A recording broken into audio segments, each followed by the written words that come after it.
नमस्कार प्रिय छात्र और छात्राओं, मैं अमित सर आपका फिर से स्वागत करता हूं जीके का 5 मिनट शो में। और आज का जो मेरा टॉपिक है बहुत ही शानदार, बहुत ही जानदार टॉपिक है निर्वाचन आयोग। जी हाँ, इलेक्शन कमीशन। आप सब जानते हैं जो बच्चे उत्तर प्रदेश में होने वाली UP SI, UP constable, UP home guard या पटवारी की तैयारी कर रहे हैं या एसएससी जीडी, एसएससी स्टेनो की जो तैयारी कर रहे हैं, वे भली भांति जानते हैं इस टॉपिक की वैल्यू। जी हाँ, बिल्कुल सही सुना आपने, इसकी कुछ वैल्यू है। 1 नंबर आपकी परीक्षा में ये टॉपिक सुनिश्चित कराता है। तो देर नहीं करते हैं, जल्दी से इस टॉपिक को मेरे साथ समझते हैं और आज ही एक ही वीडियो में इस टॉपिक का सफाया कर दिया जाएगा। तो चलिए मेरे साथ। देखिए, जैसे कि आप देख पा रहे हैं निर्वाचन आयोग। तो निर्वाचन आयोग के बारे में सबसे पहले एक इंट्रोडक्शन आपको बताया गया है। इंट्रोडक्शन ये है कि निर्वाचन आयोग एक संवैधानिक संस्था है। संवैधानिक संस्था बच्चों वो होती है जिसका संविधान में उल्लेख होता है और निर्वाचन आयोग का उल्लेख है अनुच्छेद 324 में।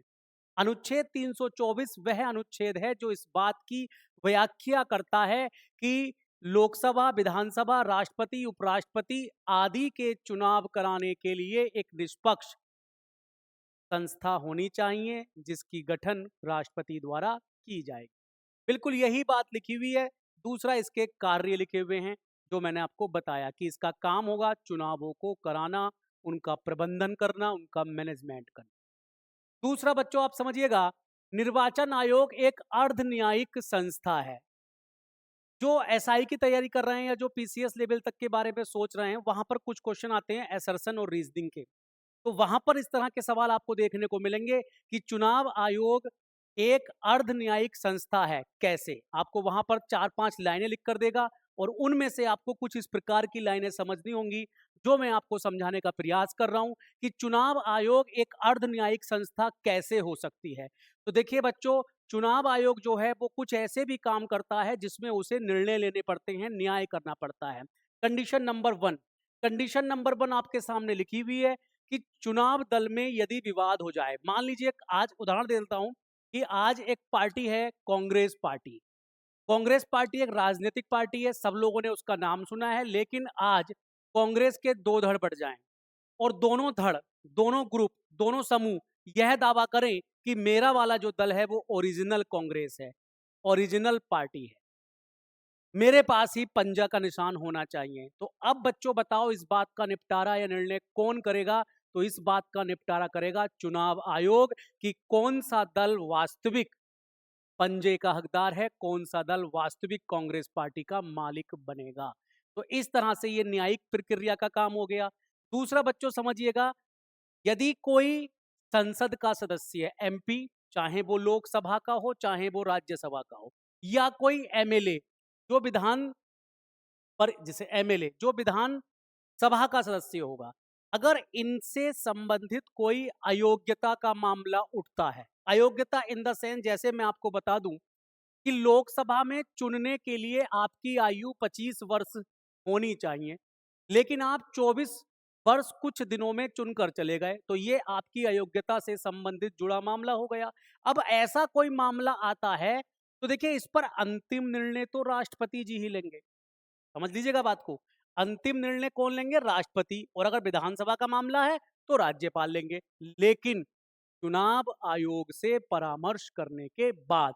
तो चुनाव आयोग यहां पर भी एक न्यायिक काम कर रहा है। वो यह डिसाइड करेगा कि जो बंदा, जो सदस्य चुनकर आया है वो योग्य है या अयोग्य है और राष्ट्रपति को सजेस्ट करेगा।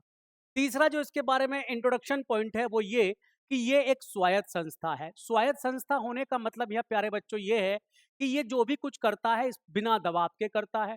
इसके पास जितने भी पदाधिकारी होते हैं उन पर सरकार का कोई, सरकार की ओर से ना तो वो मंत्रिमंडल का सदस्य होता है, ना वो लोकसभा का मेंबर होता है, ना वो राज्य, ऐसी कोई शर्त ही नहीं है। सीधा जो आईएएस अधिकारी होते हैं, जो सचिव के पद को ग्रहण कर चुके होते हैं, वही आगे चलकर इस आयोग के सदस्य बनते हैं। तो ये इसका एक इंट्रोडक्शन था, स्क्रीनशॉट भी आप ले सकते हैं और उम्मीद करता हूं ये स्लाइड आपको समझ में आ गई है। आगे बढ़ते हैं। आगे हम बात करते हैं कि जो निर्वाचन आयोग है इसका गठन कब हुआ था और निर्वाचन आयोग की संरचना कैसी हुई। तो निर्वाचन आयोग का गठन आप देख पा रहे हैं 25 जनवरी 1950। 25 जनवरी 1950 को राष्ट्रपति जी के द्वारा किया गया था। और सुन लीजिएगा, 25 जनवरी को ही राष्ट्रीय मतदाता दिवस यानी नेशनल वोटर डे के रूप में मनाया जाता है। और प्यारे बच्चों, कब से मनाया जाता है?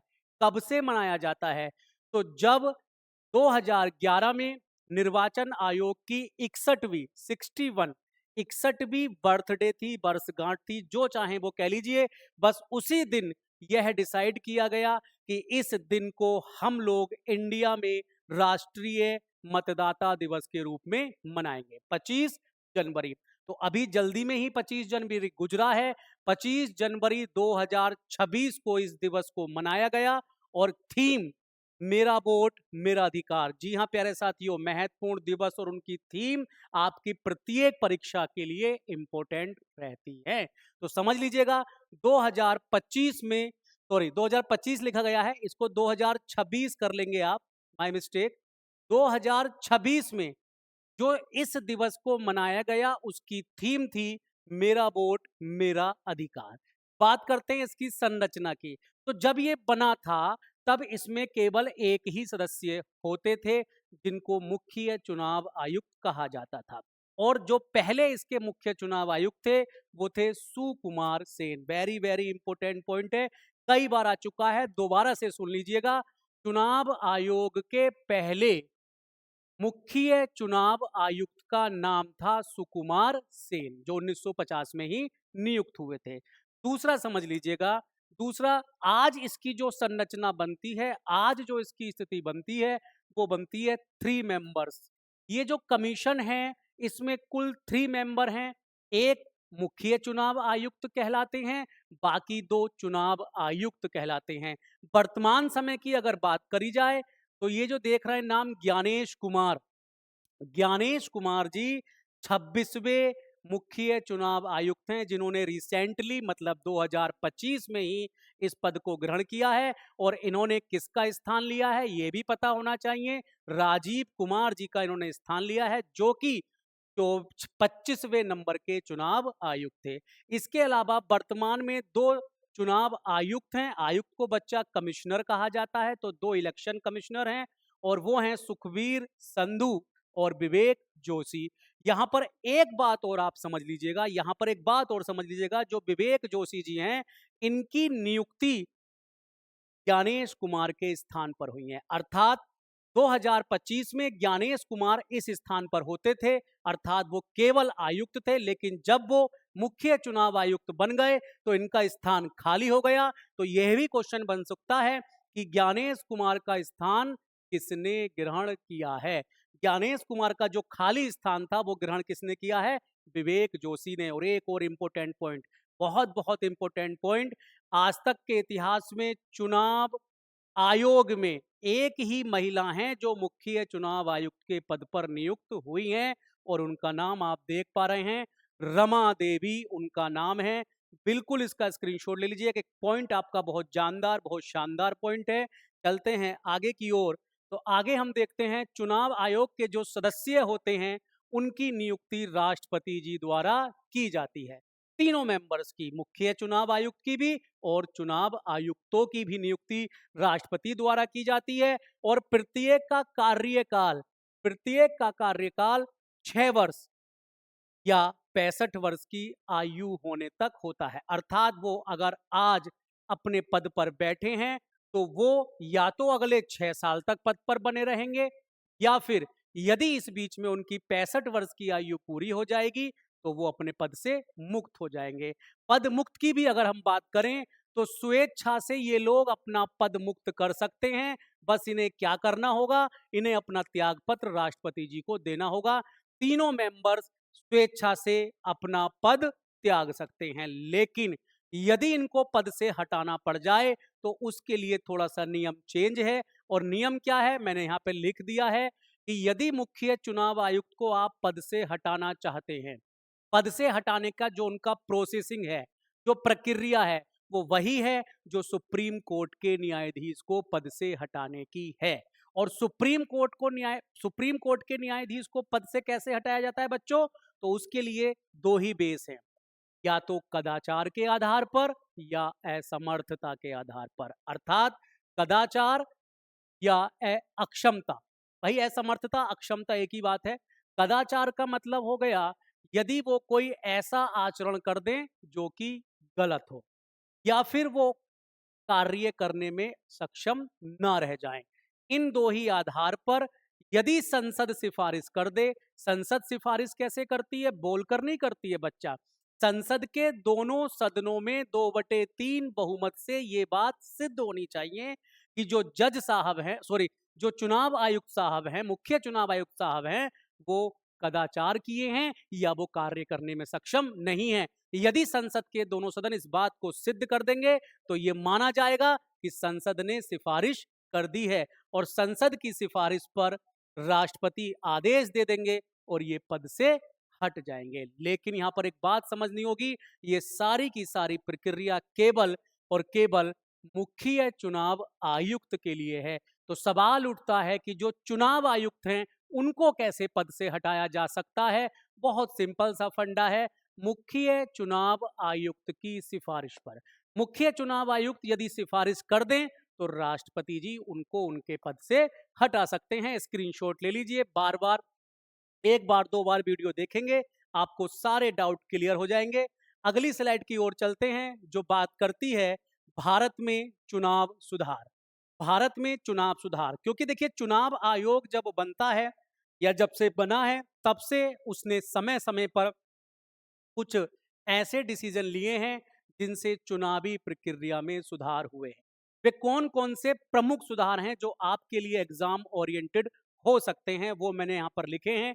तो देखिए पहला जो सुधार है वो ये है, पहला सुधार ये है, क्रम से ही मैंने चक्र बनाया है। पहला सुधार है मतदाता की आयु 21 वर्ष से घटाकर 18 वर्ष कर दी गई।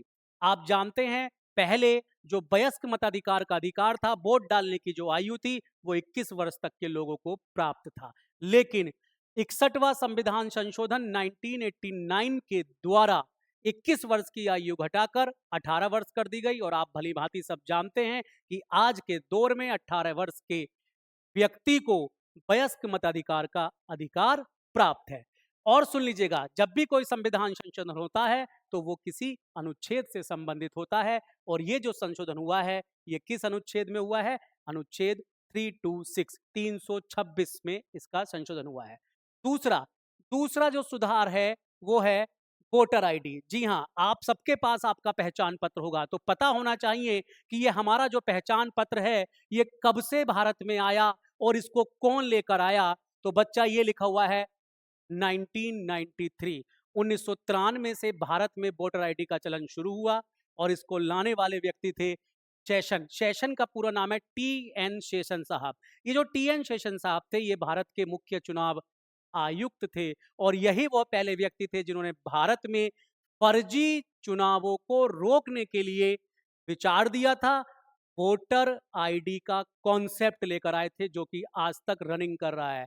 तीसरा जो सुधार है, देखिए ये भी आप लोग परिचित हैं, EVM, electronic voting machine. EVM कब से आया था? 1998 से। उस 1998 में ट्रायल बेस पर कुछ लोकल चुनावों में इसका प्रैक्टिकल हो चुका था, लेकिन गोवा वो पहला राज्य बना था जिसने अपने यहाँ विधानसभा में कंप्लीटली ईवीएम से वोटिंग कराई थी, और वो सन थी 1999। गोवा विधानसभा में पहली बार ईवीएम के द्वारा वोटिंग कराई गई थी। और अगर यही सवाल आपसे पूछ ले कि लोकसभा में पहली बार, लोकसभा के चुनावों में पहली बार ईवीएम कब प्रयोग किया गया था, तो इसका सन होगा बच्चा 2004। 2004 के लोकसभा चुनावों में ईवीएम के द्वारा वोटिंग कराई गई थी। इसके बाद चौथा सुधार आप देखेंगे, चौथा सुधार है पोस्टल बैलेट का प्रारंभ। पोस्टल बैलेट का प्रारंभ 1999 से भारत में आया है। क्या होता है? यदि आपकी ड्यूटी चुनाव में लग गई है, आप ऐसी स्थिति में हैं कि आप अपना वोट डालने नहीं जा सकते, या आप नेवी में हैं, या आप आर्मी में हैं, या आप आप वायु सेना में हैं, तो आप अपने बूथ पर नहीं जा सकते हैं, तो ऐसे में आप खत लिखकर पोस्ट के माध्यम से अपना वोट डाल सकते हैं। इसी कॉन्सेप्ट को पोस्टल बैलेट कहा जाता है और पोस्टल बैलेट 1999 से शुरू हुआ। ये आम इंसानों के लिए नहीं होता है, ये कुछ कंडीशन में बुजुर्गों को जरूर दे दिया जाता है जो इस स्थिति में है कि बूथ पर ना जा सके। 5 number very very important, 5th number BVPAT क्या है ये? इसकी फुल फॉर्म है voter verifiable paper audit trail, यानी वोटर को वेरीफाई करने वाला एक ऑडिट पेपर है ये। अर्थात आप अगर जो लोग 18 साल से ऊपर हैं और जिन्होंने अपने वोट के अधिकार का प्रयोग किया है, जो कि करना चाहिए, वोट आपका अधिकार है, आपको उसका प्रयोग करना चाहिए। अगर आपने अपने वोट के अधिकार का प्रयोग किया है और ईवीएम से आज आपने किसी को वोट डाला है, तो आप देखते हैं आपकी वोट की सुनिश्चितता के लिए, आपकी वोट को वेरीफाई करने के लिए एक पर्ची ईवीएम मशीन से निकलकर आती है। यही जो सिद्धांत है, यही बच्चों BVPAT कहलाता है। और ये सिद्धांत सबसे पहले 2013 में नागालैंड विधानसभा में लागू किया गया था, यानी जो इसका चलन शुरू हुआ है 2013 से शुरू हुआ है। और कहाँ की विधानसभा में पहली बार प्रयोग किया गया था इसको? नागालैंड की विधानसभा में पहली बार इसको प्रयोग किया गया था। तो प्यारे बच्चों, 6 नंबर पर आप देखें जो छठा सुधार है वो है प्रॉक्सी वोटिंग। प्रॉक्सी वोटिंग का प्रारंभ 2003 में हुआ। ये भी क्या है बता देता हूं। प्रॉक्सी वोटिंग का मतलब होता है, प्रॉक्सी का मतलब होता है वोट डालने का अधिकार, अपना वोट डालने का अधिकार किसी दूसरे को दे देना। जैसे आप समझिएगा कि आप, मैंने कहा ना आप आर्मी में हैं, तो आपने क्या किया, आप पोस्टल वोटर का प्रयोग नहीं कर रहे हैं, तो आप क्या कर सकते हैं, आपने चुनाव आयोग को लेटर लिखा कि मेरी जगह मेरा भाई वोट डालने चला जाएगा। अब आप कहोगे सर ठीक है, वोट डालने भाई चला गया तो फिर वो भी अपना वोट डालेगा और भाई का ही वोट डालेगा, तो कैसे? तो हाँ, बिल्कुल एक नियम है। तो नियम ये है कि अगर जब भी आप कभी वोट डालने जाते हैं तो एक स्याही लगती है आपकी इस उंगली पर, स्याही लगा देते हैं, स्याही लगा देते हैं, तो वो आपका ओरिजिनल वोट की पहचान है। लेकिन अगर आप प्रॉक्सी वोटिंग कर रहे हैं, भाई मैं मान लीजिए अपना वोट डालने गया, सीआई लगा दी उन्होंने, अब मुझे प्रॉक्सी वोटिंग करनी है, तो प्रॉक्सी वोटिंग मैं अपने भाई की करूंगा, तो मुझे अगर प्रॉक्सी वोटिंग करनी है तो वो मेरी सीआई लगाएंगे मध्य उंगली में, ये यहाँ पर। तो दोनों उंगलियों में सीआई लगने का मतलब, या इस उंगली में सीआई लगने का मतलब मैंने प्रॉक्सी वोटिंग की है, और इस उंगली में सीआई लगने का मतलब मैंने अपना वोट डाला है। तो ये समझ लीजिएगा प्रॉक्सी वोटिंग का कॉन्सेप्ट होता है। फिर NOTA, very very most important. जैसे आप कंपटीशन की परीक्षा देते होंगे तो वहां पर उपरोक्त में से कोई नहीं, तो वही है ये, नन ऑफ अबव, है ना। तो नोटा, तो नोटा का मतलब हो गया 2013 में विधानसभा में लागू किया गया था और 2014 में ये लोकसभा में आया था। मतलब हम उपरोक्त में से किसी को वोट देना नहीं चाहते, हमने नोटा दबा दिया। हमारी मनपसंद का कोई भी उम्मीदवार नहीं है, हम अपना वोट नहीं देंगे, हम अपना वोट नोटा को देंगे, ठीक है। तो इस तरह से एक और पॉइंट में लिख दिया, पिंक बूथ। इसको भी समझ लीजिएगा, पिंक बूथ का कॉन्सेप्ट 2015 से आया था और पहली बार बिहार विधानसभा चुनावों में लागू किया गया था। पिंक बूथ क्या है? महिलाओं के द्वारा पूरी चुनावी प्रक्रिया को संभालने वाला बूथ पिंक बूथ कहलाता है। मतलब स्याही लगाने वाली, पीठासीन अधिकारी सब महिलाएं होंगी, वोट डालने वाली सब महिलाएं होंगी, पुलिसकर्मी सब महिलाएं होंगी। टोटल पुरुष की एंट्री ही नहीं होगी ऐसे बूथ पर। तो ऐसा बूथ जो महिलाओं के द्वारा संचालित होता है पिंक बूथ कहलाता है। और पिंक बूथ पहली बार इंडिया में 2015 से बिहार विधानसभा में आया था। फटाफट इसका स्क्रीनशॉट ले लीजिए, बहुत ही शानदार पॉइंट आपको मैंने बताए हैं। इसके बाद लास्ट पॉइंट, लास्ट पॉइंट देख लेते हैं। लास्ट पॉइंट, लास्ट स्लाइड, चुनाव आयोग के कार्य। तो चुनाव आयोग का पहला कार्य बहुत इंपॉर्टेंट है, जितने भी चुनाव हैं, राष्ट्रपति, उपराष्ट्रपति, लोकसभा, राज्यसभा और विधानसभा के निष्पक्ष चुनाव कराना। बिल्कुल सही, पहले ही बता चुका हूं। अब आपके दिमाग में एक चीज ये भी यहां पर चलनी चाहिए कि सर जो स्थानीय निकाय हैं उनके लिए चुनाव कौन कराता है, पंचायतों के चुनाव कौन कराता है, नगर पालिकाओं के चुनाव कौन कराता है, नगर निगम के चुनावों की जिम्मेदारी किसकी होती है? तो हमेशा ध्यान रखेंगे, इसके लिए होता है राज्य चुनाव आयोग, जो प्रत्येक राज्य में राज्यपाल के द्वारा गठित किया जाता है।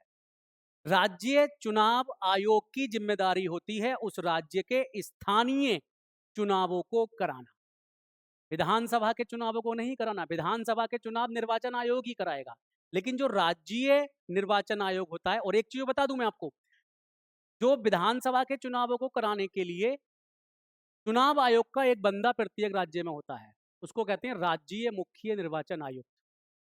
राज्य मुख्य निर्वाचन आयुक्त अलग है, राज्य निर्वाचन आयोग अलग है। राज्य निर्वाचन आयोग पंचायतों के चुनावों को कराने वाली एक संस्था है, जिसका गठन राज्य सरकार के द्वारा राज्यपाल के माध्यम से किया जाता है। इसी प्रकार से जिले में जो मुख्य चुनाव अधिकारी होता है वो डीएम साहब होते हैं। ये क्वेश्चन भी कई बार आ चुका है। जो एक जिला होता है उस जिले में चुनाव अधिकारी कौन होता है, वो वहां के डीएम साहब होते हैं। तो ये कुछ बातें हैं। लेकिन मोस्ट इंपोर्टेंट जो इसका दूसरा काम मैंने लिखा है, हालांकि इसके और भी काम है, चुनाव चिन्ह देना, मतदाता सूची तैयार कराना, वो सब आप जानते हैं, लेकिन जो इंपॉर्टेंट है वो यहाँ पर समझ लीजिएगा, राजनीतिक दलों को मान्यता देना। अब राजनीतिक दल दो प्रकार के हो सकते हैं, वैसे तीन प्रकार के हैं, लेकिन मैं बता दूं राजनीतिक दल बेसिकली जो एग्जाम में है पॉइंट ऑफ व्यू से, वो दो प्रकार के आप पढ़िएगा। पहला राष्ट्रीय, राज्य, और जो तीसरा मैंने बताया क्षेत्रीय, रीजनल। ठीक है। लेकिन यहाँ पर जो मान्यता देने के बारे में जो सवाल आपसे परीक्षा में पूछे जाते हैं वो इन दोनों से पूछे जाते हैं कि क्या वे शर्तें हैं कि किसी को चुनाव आयोग राष्ट्रीय राजनीतिक पार्टी का दर्जा देता है, और क्या वे शर्तें हैं कि जब चुनाव आयोग किसी पार्टी को राज्य स्तर की पार्टी का दर्जा देते हैं। तो देखिए मेरे सामने पीछे लिखा हुआ भी है, आप स्क्रीनशॉट फटाफट ले भी लेंगे। राष्ट्रीय स्तर पर यदि किसी पार्टी को दर्जा लेना है तो उसको क्या करना होगा, उसको 4 से अधिक राज्यों में चुनाव लड़ना होगा। 4 से अधिक राज्यों में चुनाव लड़ना होगा, लोकसभा का या विधानसभा।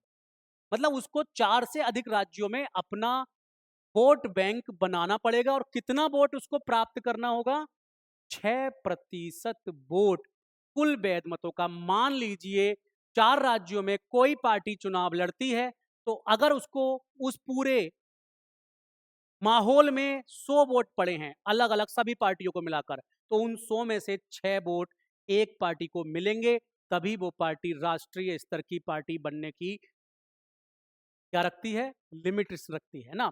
तो आप ध्यान रखें, लोकसभा में 2% सीटें उसको मिल जाएं, या 4 राज्यों में उसे राज्य स्तर का दर्जा प्राप्त हो जाए।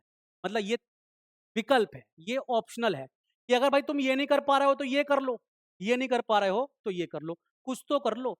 इनमें से जो भी आप कुछ कर सकते हैं। क्वेश्चन सबसे ज्यादा ये पूछा जाता है कि आप चुनाव आयोग किस पार्टी को राष्ट्रीय स्तर की पार्टी का दर्जा देता है, उस पार्टी को जिसने 4 से अधिक राज्यों में चुनाव लड़ा हो और वहां के कुल वोटों में से 6% वोट खुद प्राप्त की। ठीक है, ये ध्यान रखना है।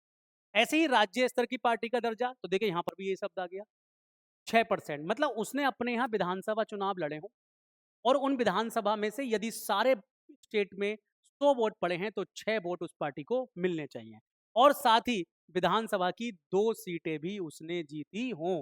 यह भी एक इसमें अनिवार्य रूप से शर्त ऐड है। या फिर वो अपने राज्य में लोकसभा चुनाव लड़े, लोकसभा चुनाव अपने राज्य में लड़े और वहां पर भी 6% वोट प्राप्त करे, और साथ ही साथ एक सीट भी जीते। अगर वो इतना कर लेती है तो वह अधिकारी हो सकती है राज्य स्तर की पार्टी का दर्जा लेने की। तो देखिए यहां पर जो शब्द आपको याद रखना है वो याद रखना है 6% का वैध वोट। 6% की वोटिंग के साथ ही कोई भी पार्टी आप इस राज्य स्तर का या राष्ट्रीय स्तर का दर्जा प्राप्त कर सकती। ठीक है, तो ये मेरे साथ आपने जो चीजें शेयर की, मैं उम्मीद करता हूं आपको बेहतर से बेहतर समझ में आई होंगी। एक दो बार मेरी वीडियो आप देख सकते हैं, जब देखेंगे तो आपको और चीजें बेहतर लगेंगी। स्पीड हो सकता है थोड़ी तेज हो गई हो, क्योंकि मैंने कल भी कहा था समय कम है काम ज्यादा है। ठीक है, थैंक यू फॉर वॉचिंग। जय हिंद, जय भारत।